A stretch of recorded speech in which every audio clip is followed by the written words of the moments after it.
शहर कायद कराची की अगर हम बात कर रहे हैं तो हम बात करते हैं मसाइल की।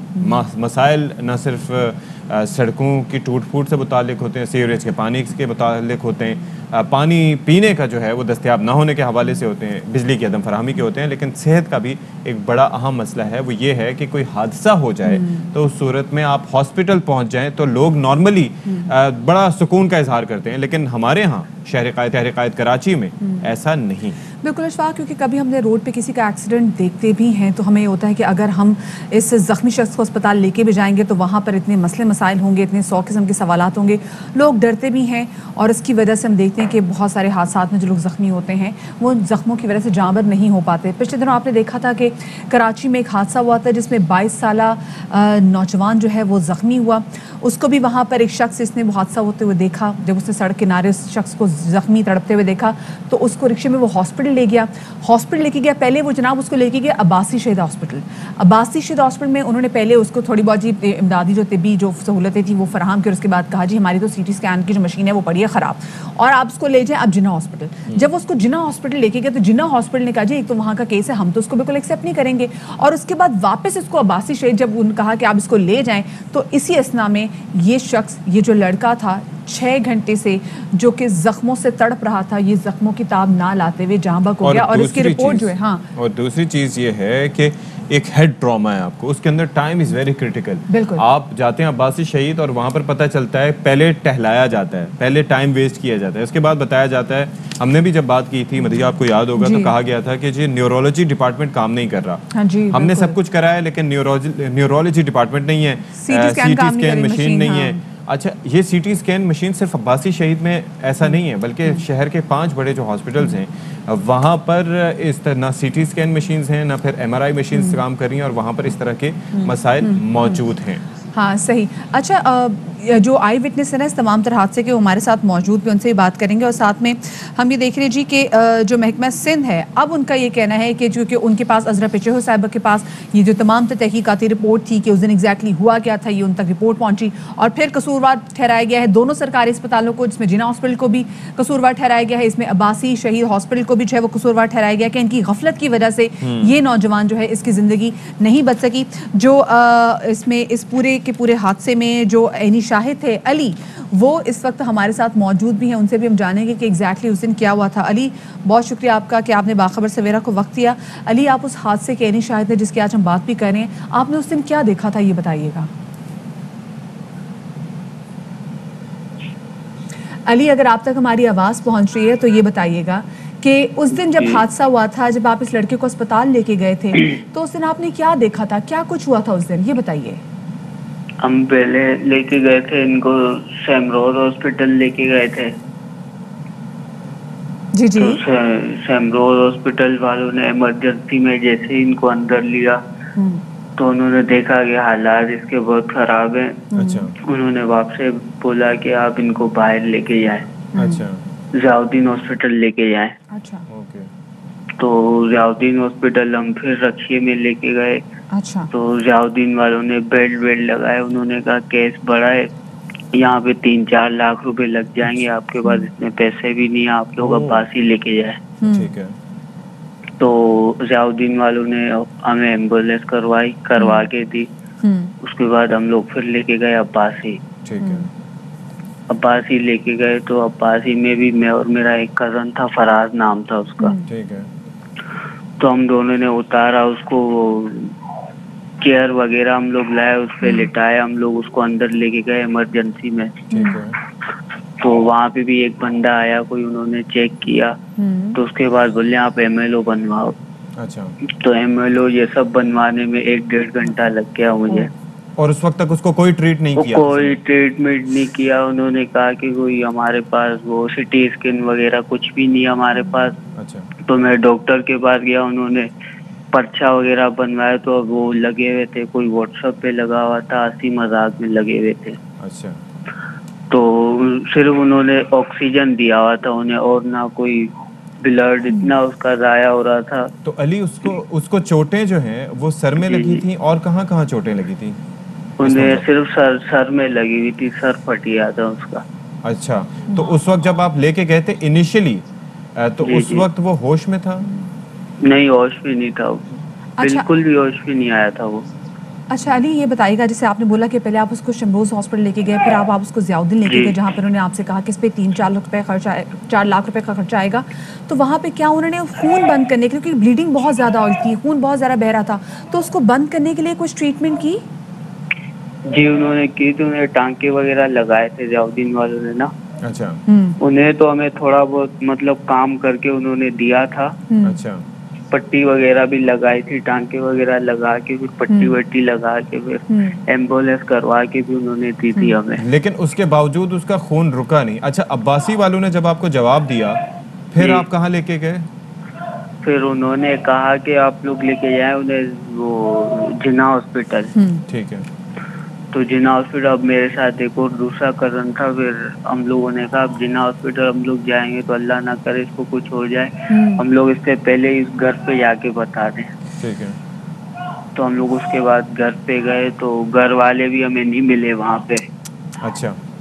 घर वाले भी नहीं मिले। फिर अगले दिन हमने घर वालों को बताया, फिर हमें पता चला कि ये एक्सपायर हो गया बच्चा। लेकिन उसको वहां से, ये आपके इल्म में है कि उसको अब्बासी से जिनाह कौन लेके गया होगा?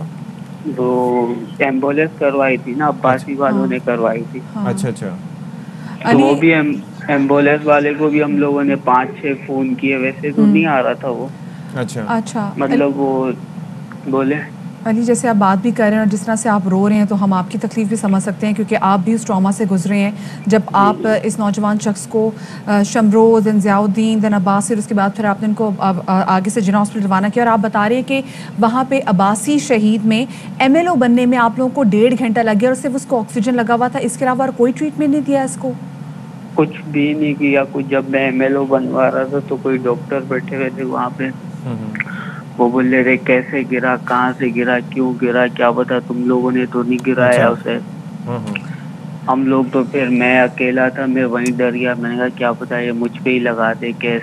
यही खौफ लोगों में होता है। तो आपसे इस तरह का कोई सवाल किया किसी ने कि ये हादसा कैसे हुआ, बजाय इलाज करे कि इस तरह के अक्सर इंटेरोगेशन भी करते हैं, आपसे किसी ने ऐसा किया किसी हॉस्पिटल?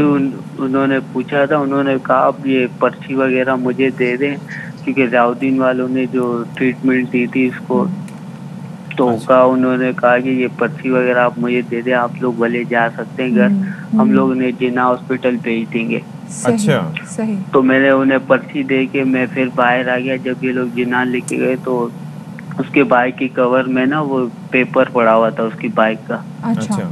लाइटर पड़ा हुआ था, जो न्यू बाइक निकलवाई थी उन्होंने किस्तों पे, तो लाइटर पड़ा हुआ था। फिर उसके लाइटर के जरिए हम लोग NIC नंबर था वो हम लोग लेके फिर निकले बाहर। तो बड़ी मुश्किलों से हमें घर पता चला उसका। अली, अल्लाह आपको इसका अजर भी दे। मुझे बताएं, जब ये हादसा आपने देखा था और जब आप इसको पहले शमरोज़ भी लेके गए थे, कहीं थोड़ी ना देर के लिए ये जो जख्मी लड़का था, जो शख्स है, इसको कहीं ना कहीं होश आया था या ये थ्रू आउट अनकॉन्शियस ही रहा था, होश में ही नहीं थे? नहीं, होश में नहीं था। मतलब 5-6 घंटे लग गए थे ऐसे, सांस तो आ रही थी। 6-7 घंटे बाद ही एक्सपायर हुआ था।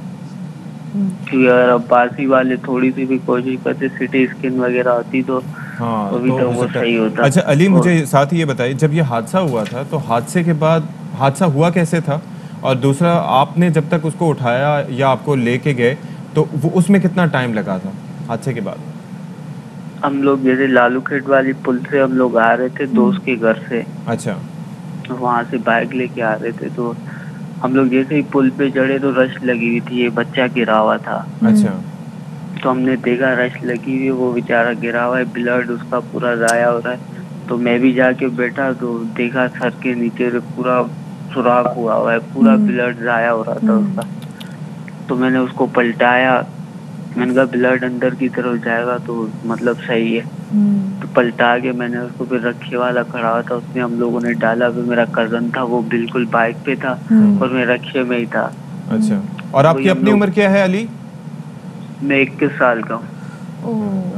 चलिए अली, आपकी हिम्मत को बहुत ज़्यादा सलाम। अली, दोबारा से बताएगा कि जैसे आपने बोला कि आपको अब्बासी में MLO बनवाने में 1.5 घंटा लग गया, उन्होंने कोई मज़ीद एग्जामिन नहीं किया कि कुछ और देखने की कोशिश करें, या फिर उनकी कोशिश थी कि चलो अभी बस इसको ऑक्सीजन में लगा दिया, इसका MLO बन रहा है, फिर आगे देखेंगे?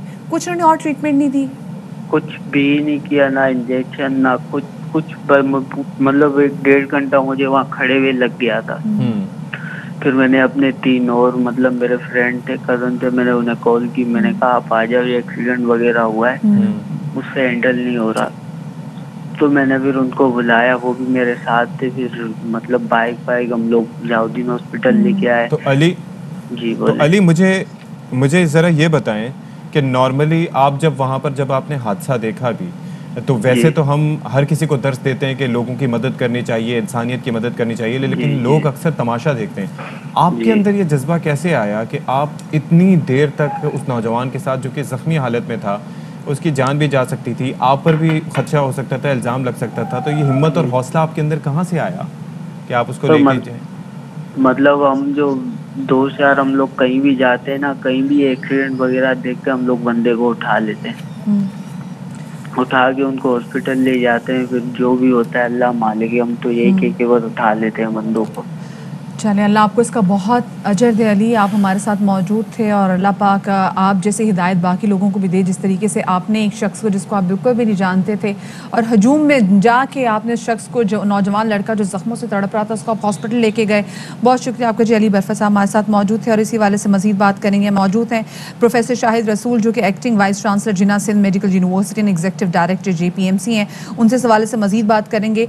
शाहिद साहब, बहुत शुक्रिया आपका कि आपने बाखबर सवेरा को वक्त दिया। शाहिद साहब, ये बताइएगा, जैसे अभी हमारे साथ जो इस वाक़े के ऐनी शाहिद थे, जो इस ज़ख्मी लड़के को कभी शमरोज़ लेके जा रहे थे, कभी ज़ियाउद्दीन लेके जा रहे थे, कभी अब्बासी लेके जा रहे थे, उसके बाद जिन्ना में तो उनको रवाना किया गया एम्बुलेंस में।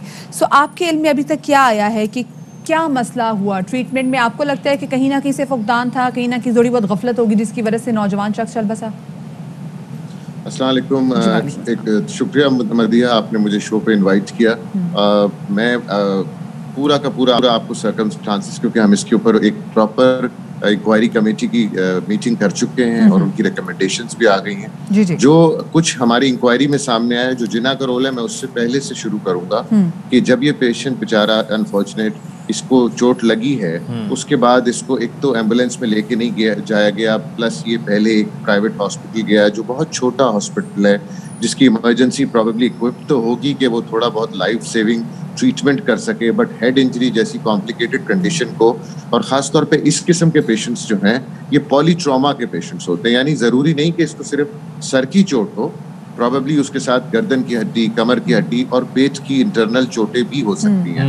तो ये एक कॉम्प्लिकेटेड एक टर्शरी केयर हॉस्पिटल का मसला है। जो हमने इंक्वायरी की उसमें ये पता चला कि पेशेंट जब, अब मैं वहां से शुरू करता हूँ, जब ये अब्बासी शहीद से निकले हैं तो वहां पे उनके पास CT स्कैन मशीन नहीं थी, और CT स्कैन मशीन के जो मुझे पता लगा इंक्वायरी में कि शायद वो 9 बजे के बाद काम नहीं करती, मॉर्निंग में फंक्शनल होती है, और उनका कुछ रूटीन है कि वो पेशेंट्स जो हैं जिनको CT स्कैन की ज़रूरत हो वो जिन्ना हॉस्पिटल ट्रांसफ़र कर देते हैं, क्योंकि हमारा CT स्कैन 24 आवर्स फंक्शनल है, बल्कि एक नहीं, हमारे पास 2 CT स्कैन है जो इमरजेंसी पेशेंट्स के लिए यूज होते हैं। अब ये जब वहाँ पहुँचे हैं तो इन्होंने, जो एम्बुलेंस ड्राइवर थे उनका नाम अरसलान है, जो ED सर्विस के एम्बुलेंस ड्राइवर थे, उन्होंने जाके काउंटर पे जो लड़का था, जिया नाम उसका, उससे कहा कि जी मैं एक अननोन पेशेंट लाया हूँ अब्बासी शहीद से, तो प्लीज इसकी पर्ची बना दें। जिस पे जो लड़का था रिसेप्शन वाला, उसने कहा कि आप डॉक्टर से डिस्कस कर लें पहले, फिर मैं पर्ची बनाऊंगा, ये हमारे पास CCTV फुटेज सारी मौजूद है।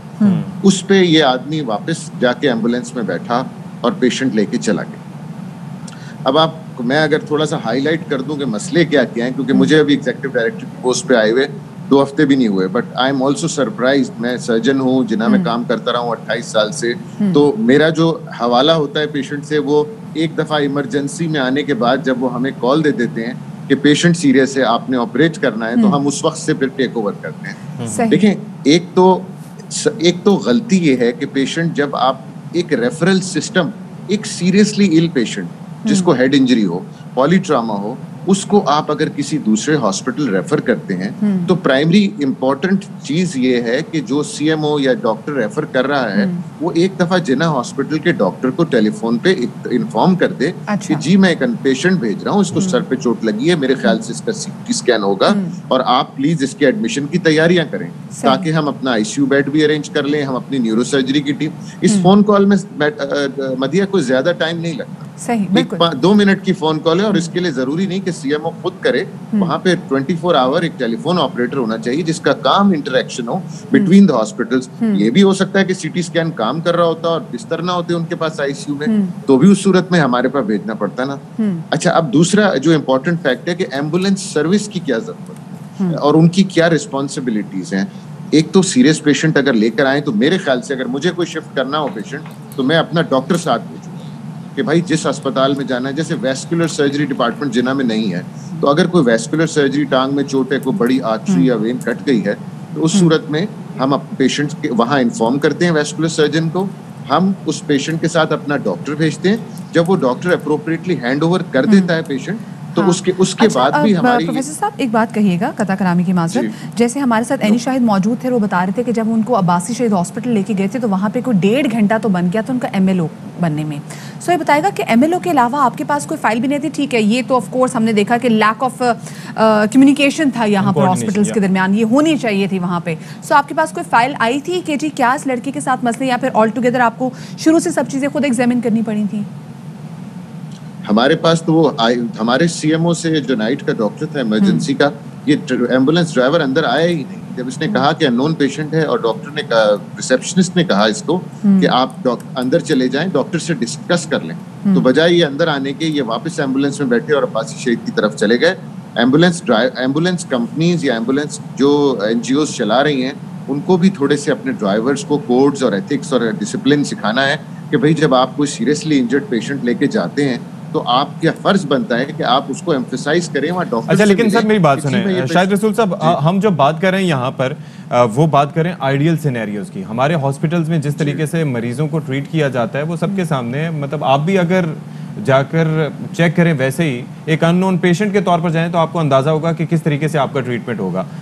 ये जो आप कह रहे हैं कि कोऑर्डिनेशन, कम्युनिकेशन होनी चाहिए, आइडियल सिनेरियो में बिल्कुल ठीक है, लेकिन ऐसा नहीं होता।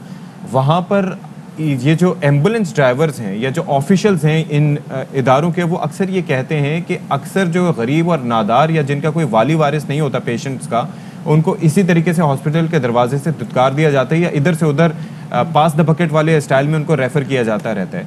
तो आई एम श्योर आपके ऊपर रिस्पॉन्सिबिलिटी है, तो आप इस चीज़ को देखेंगे कि ये भी एक होता है, बजाय इसके कि सारी जिम्मेदारी एम्बुलेंस ड्राइवर या फिर उस हॉस्पिटल पर डाल दी जाए।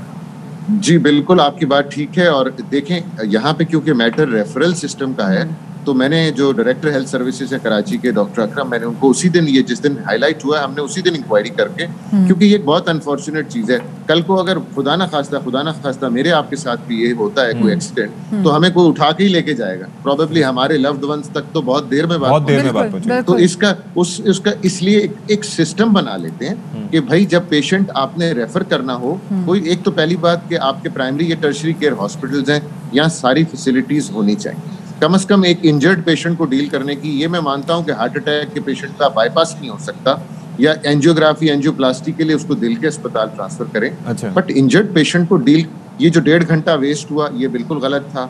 हमारा प्रोटोकॉल ये है कि जब मरीज आता है तो उसको उसी वक्त से शुरू कर देते हैं ट्रीट करना। एमएल वाला अगर देखा जाए शाहिद साहब, तो यही जो आप तरीका बता रहे हैं यही तरीकाकार होना चाहिए। लेकिन हम कभी कभी देखते हैं कि मुझे स्पेसिफिकली वो लोग जिनका कोई ना कोई एक्सीडेंट हुआ होता है और जिनका शनाख्त नहीं हो पाती और उनको लेके जाते हैं, तो बस प्रॉपर उनका एग्जामिन भी नहीं किया जाता क्योंकि हड्डी तो नहीं टूट गई। बस उसको ब्रूफिन शुफिन ऐसे इंजेक्शन वाला पेन के लिए लगा के उनसे कहते हैं जी सब कुछ ठीक है, वो तो अगले दिन पता चलता है कि हाँ भी फलानी हड्डी टूट गई है। तो सर आपको नहीं लगता कि इन चीज़ों का भी ज़रा ख्याल रखना चाहिए, और वो शख्स चाहे वो जिसकी शनाख्त हो या ना हो, या वो शख्स जो शनाख्त के साथ आए, दोनों को इक्वली ट्रीट करना चाहिए? बिल्कुल जी, आपकी बात अब बिल्कुल सही कहा, फरमाया आपने कि इसको कोई इस किस्म का डिस्टिंग्विश नहीं करना चाहिए कि किसी के साथ अटेंडेंट है और अटेंडेंट की वजह से हम ज़्यादा परफॉर्मेंस कर रहे हैं। हमारी कोशिश ये होगी कि हम ये जो एक तरह का कम्युनिकेशन डेवलप करना चाह रहे हैं ये करें। और उसके अलावा जो इमरजेंसी के डॉक्टर्स हैं, इत्तेफाक से हम जरा लकी हैं जिना हॉस्पिटल में, क्योंकि हमारे यहाँ इमरजेंसी में स्पेशलाइजेशन भी होती है। तो जो स्पेशलाइजेशन नॉर्मली तरीकाकार ये था कि जो सबसे फालतू डॉक्टर है ना, उसको इमरजेंसी में डाल दिया जाता था सजा के तौर पे कि तुम अब।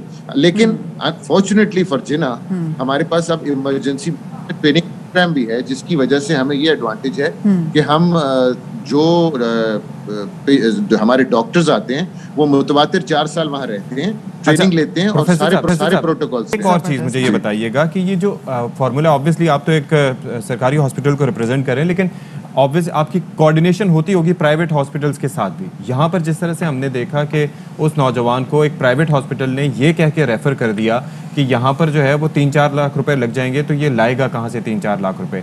तो क्या फॉर्मूला यही है कि प्राइवेट हॉस्पिटल्स अपनी मर्जी से किसी भी मरीज को भेज सकते हैं या ट्रीट करना उनकी जिम्मेदारी है?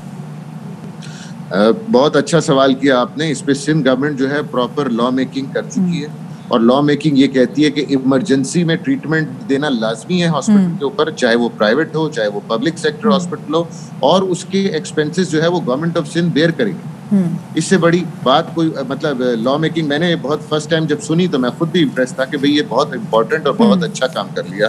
तो ये भी एक गलती है या एक मिस्टेक है कि जब आप अगर वो पेशेंट को एडमिट कर लेते, इंट्यूबेट कर देते, अपने न्यूरोसर्जन को बुला के दिखा देते, सीटी कर देते, इस पे 3-4 लाख रुपए तो नहीं खर्च होने। बिल्कुल, और उसके बाद हमें डायरेक्ट इन्फॉर्म कर देते। देखिए मैं जनरल सर्जन हूँ ना, मैं अपने शहर के सारे जनरल सर्जन को जानता हूँ। उसको मुझे सिर्फ एक फोन उठा के कहना है कि शाहिद मेरा पेशेंट आ रहा है, लियाकत में नॉन अफोर्डिंग है, प्लीज टेक केयर कर लो। अच्छा, मेरे लिए ऑब्लिगेशन बाय प्रोफेशन भी हो जाती है कि मैं उसको ऑब्लाइज करूं। तो यही चीज वहां भी हो सकती थी जो नहीं हुई।